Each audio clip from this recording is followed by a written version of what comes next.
Offutt Air Force Base, located just south of Omaha, Nebraska, is a showcase base.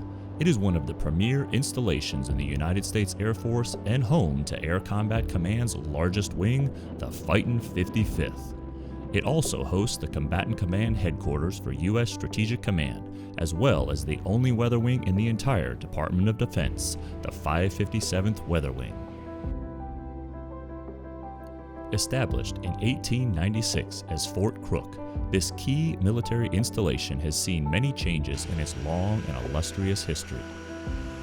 However, the disastrous winter bomb cyclone that happened in March 2019 may perhaps leave its biggest impact. For the first time ever, historic flooding submerged 1/3 of the entire installation. This is the story of how Team Offutt came together like never before to battle Mother Nature's worst while ensuring the mission never stopped. For those who live in the Midwest and along any major river, the talk of spring flooding is commonplace and feared. Situated just west of the Missouri River and north of Papio Creek, Offutt Air Force Base is also no stranger to this annual rite of concern. In fact, as recently as 2011, members of Team Offutt filled sandbags in preparation for possible flooding.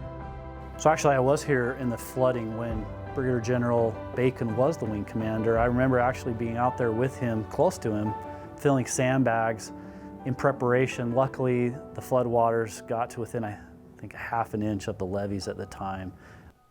However, the spring of 2019 was different in many, many ways for those along the muddy Missouri River. We had received more snow, right? I mean, I couldn't tell you the number of community partners and people that have been, living here in Bellevue, Papillion, Omaha, etc., who said they hadn't seen that much snow since the 1960s.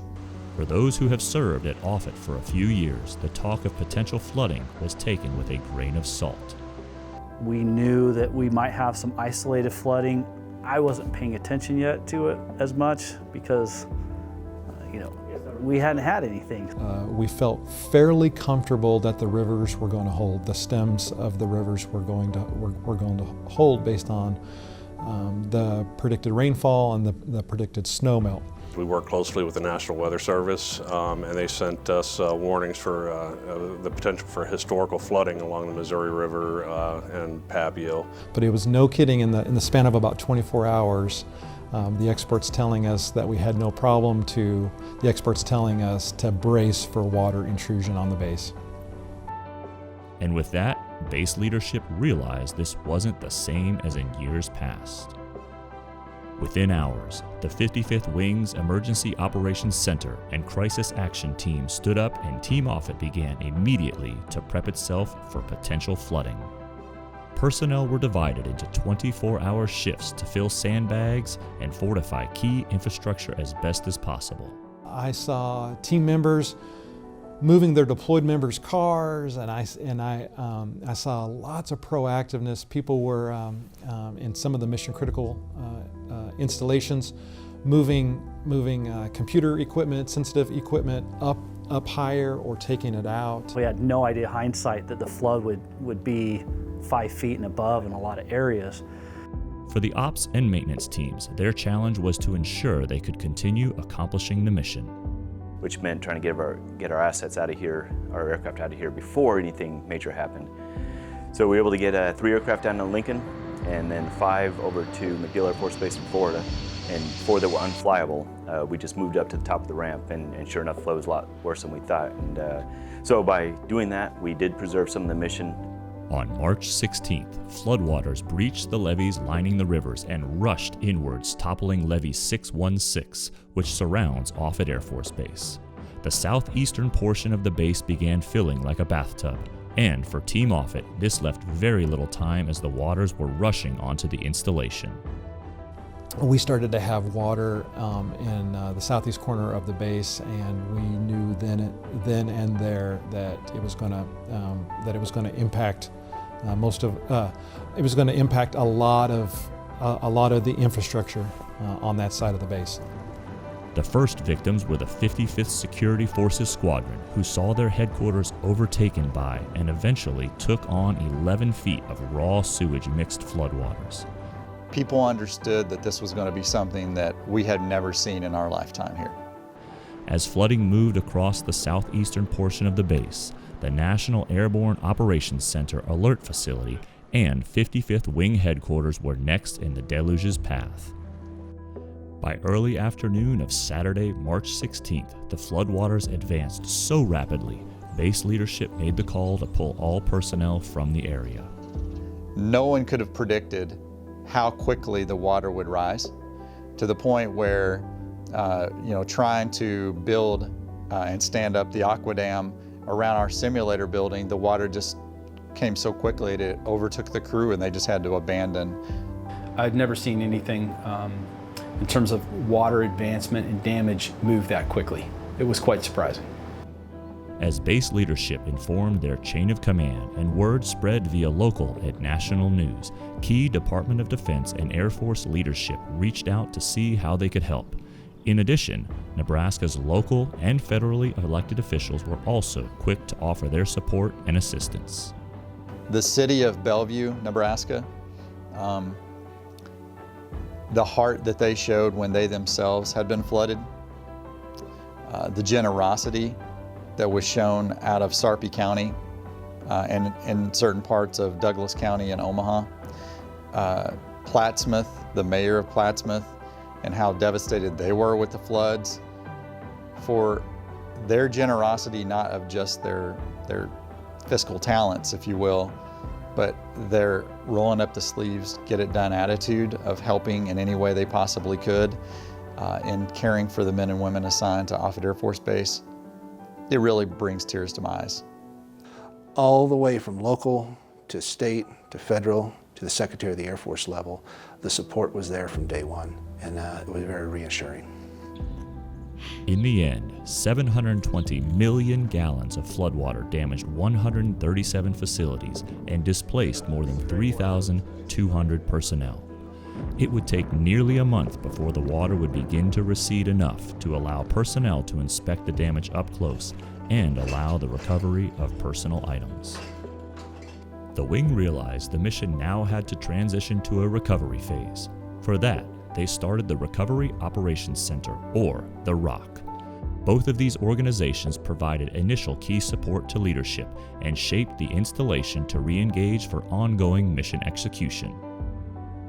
Now we had an enduring problem here, that we were no longer in emergency operations mode. We had to transition to an enduring organization to take care of everything. We stood up this Recovery Operations Center that served kind of as the hub and the node for communicating across the installation to all our mission partners and the wing. Again, everything was from scratch. Nothing like this had ever happened before. Besides evaluating the overall damage, one of the ROC's first objectives was getting the runway back open. But first, they had to make sure maintenance crews would have the ability to recover the aircraft.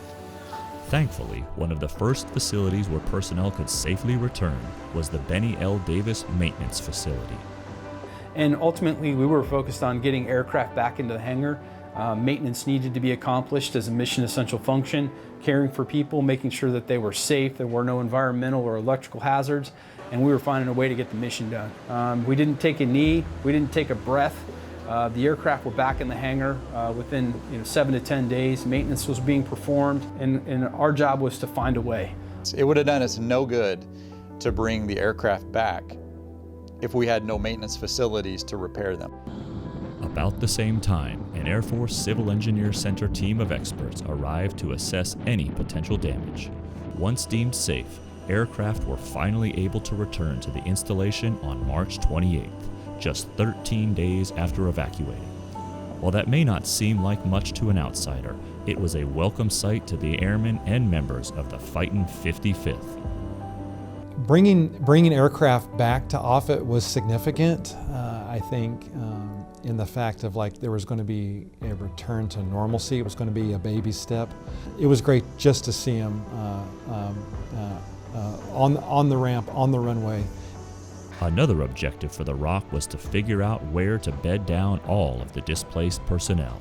So we were scattered all over this base and met challenge after challenge of trying to put the right people in the right places for continuity of operations, make sure we can still do what we could do. The Warhawk Community Center and Doherty Conference Center were transformed as quickly as possible into makeshift offices, helping to ensure mission accomplishment. Pretty flight. I'll be out there. When you have a really good unit, such as the 55th Communications Squadron, you don't really worry too much because I'll tell you, with a team like that, they were able to bed down those 3,000 plus personnel into different parts of Offutt Air Force Base, providing them with the comms they needed to get the job done. Offutt was once home to the Glenn L. Martin, Nebraska Company, which built more than 1,500 B-26s and 500 B-29s during World War II. No longer a bomber plant and now 82 years old, the company's main facility was still being used on base by a variety of units. However, throughout the years, more and more personnel had been moved out of the building, which meant these now mothballed office spaces were available. So having the excess space to move part of the mission from the flooded area to Building D was fantastic. It wasn't easy, and it took a lot of effort. There was a lot of heavy lift by our civil engineering team, our mission support group, the ops group, who had to basically relocate much of their mission, the communications group, who just thinking about connecting so many of these displaced airmen, over 2,000 displaced airmen, to different locations. It was a Herculean task. Building D was a godsend. Now I will caveat that by saying there's a reason that Building D is on the demolition list. As personnel moved around the base, wing leadership realized this process was going to take a lot of time. The ROC shut down on April 19th, replaced by the Next Gen Rebuild Program Management Office, or PMO. When we had the flood happen, the PMO, the organization I run, instantly inherited 3,200, 3,400 people without workstations, trying to get them back to work and execute the mission. The PMO had the monumental task of rebuilding the southeastern portion of the base. As water continued to recede, the PMO team and base personnel were able to assess the damage up close. And as we began seeing, the high water marks left by the water receding, we quickly realized that there were likely going to be very few facilities that we were going to be able to save. One of the biggest hits the 55th Wing would take was to the 55th Intelligence Squadron headquarters. This fairly new facility housed 3 of the Wing's aircrew training devices. These simulators were valued at more than $230 million, damaged beyond repair, and crucial to support initial and continuation training for the entire RJ-type aircrew. The Intelligence Support Squadron building did house our aircrew training devices, where we took initial qualification students and through like simulator training and some stuff like that. And we knew that was a dramatic hit. Even though we lost some capacity there, we never really lost our capability, because the 55th Wing mission isn't just at Offutt Air Force Base. Our partners through Big Safari in Greenville, Texas, stepped up immediately and offered up their aircrew training devices. So we were able to get many of the 55th Wing members to Greenville, Texas within days to continue their training. That was our primary focus area, was how to prevent further degradation to our training program, knowing that our pipelines feed the lifeblood of our main body and our force. So we received great help from our partners in the UK that offered to take air crew and continue to train them at RAF Waddington in the UK. Thankfully, Big Safari, one of the 55th Wing's key mission partners, quickly went to work building a new simulator inside the 82-year-old Building D. While still not up to the capacity the Wing once had, it did help the 55th Operations Group tremendously. One of the secret ingredients of the 55th Wing, one of the things that makes us so special, is our relationship with Big Safari. Within a short amount of time after the flood, Big Safari was on site rebuilding one of several simulators that were lost to give us partial training capability. And within a short amount of time thereafter, hopefully by the end of this fiscal year, they will have rebuilt another simulator to bring us closer to full training capability. Relationships matter. Throughout its more than 75 years in existence, the airmen of the 55th Wing have always answered its nation's call. From escorting bombers into Europe during World War II, helping defeat the Soviet Union in the Cold War, or serving in the longest continuous deployment in Air Force history, maybe at no time in its history have they faced such a tough foe. However, like all other times, they did not flinch and would not accept mission failure. I've been in this wing a long time. It's always been a strong family, but the way this 55th Wing family came together at a time like that was incredible. As base personnel learn to adjust to the new normal, and with the majority of displaced personnel all housed now at temporary long-term facilities, the PMO team focused on long-term planning and designed to smartly rebuild Offutt Air Force Base. What a tremendous opportunity, a once-in-a-lifetime opportunity to rebuild a base and to build it for the future. Ultimately, with the levee upgrades taking place east and south of the base, essentially protecting that area from a 100-year flood level, and given the location of the runway, base leadership decided it would rebuild on the southeastern portion of the installation. So we wanted to be good stewards of the taxpayers' dollar and replace what was lost in the flood. We also wanted to put ourselves in a position for the future. To do that, we came up with an 8-campus construct.